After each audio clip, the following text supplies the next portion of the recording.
What was very validating being down there and seeing how much of my Wrestle Factory curriculum had been brought there by Sarah Del Rey, who is now the head assistant coach underneath Matt Bloom. I found it deeply rewarding, and it was really validating because I accepted the offer to go down there and be a guest coach, and I did so with a bit of trepidation because, I have my own proprietary take on things. I have my method of doing things, and I wondered, will this clash with the WWE's way of doing things? Am I going to be followed around by somebody from corporate who every time I say professional wrestling says, we say sports entertainment here? And I worried, this might go badly. And of course, I don't want to embarrass my friend Sarah. They had some meeting and they all put forth ideas of who might be good to have down there, and she vouched for me. So the last thing I want to do is embarrass my friend who stuck her neck out for me. So it was with a bit of trepidation that I went down there. And of course, it was really validating to see, these guys do a lot of my curriculum. This is amazing. But then how warmly they just embraced my take on things, a lot of which is in the book, I found really rewarding. One day, they had me run their 4 o'clock class, which is all promos. And there must have been 30 or 40 kids that were in this class. It was an overwhelming number of kids. And they were all meant to cut a promo before the class is over. And they do this every single day to try and get them as many repetitions in as possible so that by the time somebody's willing to put a microphone in front of their face on Monday Night Raw, they don't freeze up. They know what to say. They carry themselves with poise and confidence, and they can stand and deliver. But of course, this is them at their nascent stage.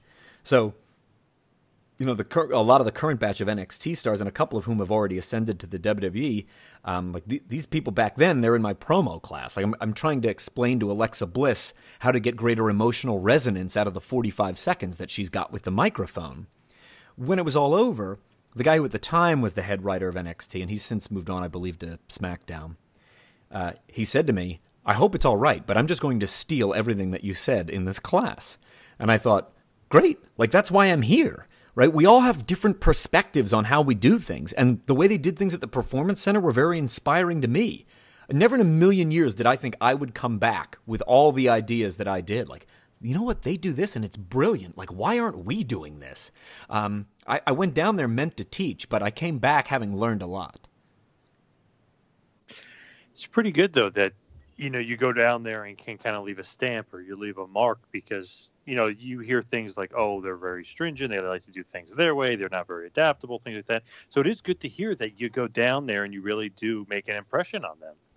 Yeah, I've heard similar things, and that was not my experience at all. I was ready for that rigidity, which I guess I maybe just imagined was there, right? That corporate level structure would imply a certain rigidity, but it wasn't that way. More than once, they were like, here, you run the class, do your thing. We brought you here because you know something, show us what you know.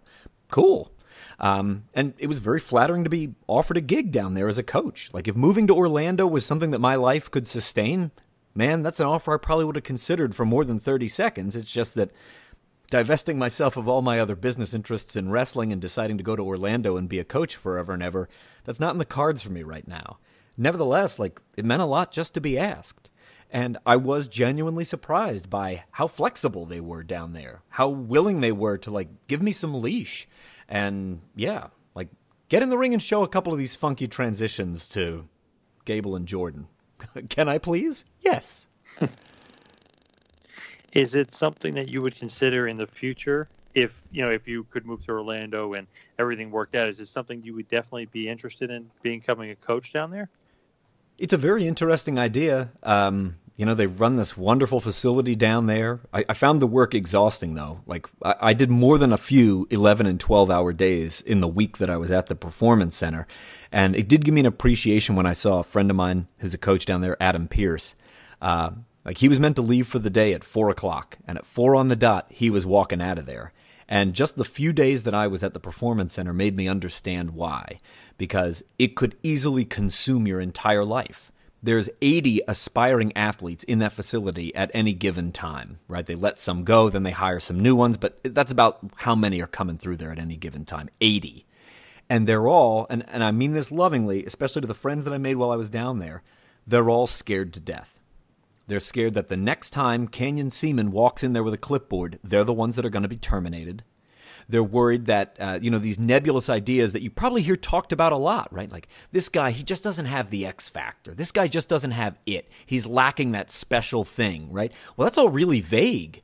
How do you say that to a bunch of people who are saying, well, teach it to me. I'm here. You're the coach, and I'm the trainee. Teach me this amorphous, vague X factor. Teach me the it thing that you're looking for. And a lot of them can't articulate it. And so you end up with all these super talented guys and girls that are all just scared. I don't know what my character is. I don't know what they want from me.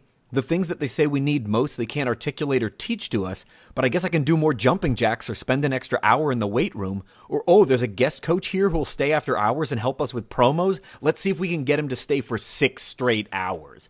Like, I get why that place is the way that it is. And I would love the opportunity, if my schedule worked out, that I could go back down a second time or to spend more time doing it. But as a full-time thing, I don't know. Like, I almost wonder if it would eat me alive. Definitely an interesting proposition. Obviously, if they're using some of your curriculum, it'd be great if you were actually teaching it. Obviously, Sarah is a pretty good teacher as well, but it'd be great if you were down there teaching it too. The thing with, down there and WWE and different things like that, did you ever have an aspiration to actually wrestle at all for them? Or was that kind of never really your goal or your vision as far as getting into the business? I don't think it was ever a realistic goal for me. And I knew that. Like, I knew that about my cosmetic appearance. You may know this about the current method in which they hire, right? The WWE, the things that they are looking for, there are 4 qualifications. Like, if you went to one of their tryout camps, let's say somebody vouched for you, and you got to go down to their next hiring camp, which, for all I know, actually might be happening this month. There might be another one in November. The number one thing that they're looking for in new hirees is cosmetic appearance. The number 2 thing is they consider your age. The number 3 thing that they consider is coachability. That's a really important term I heard a lot down there. You want to guess what the last thing on the list was? It factor, maybe? Was if you could wrestle.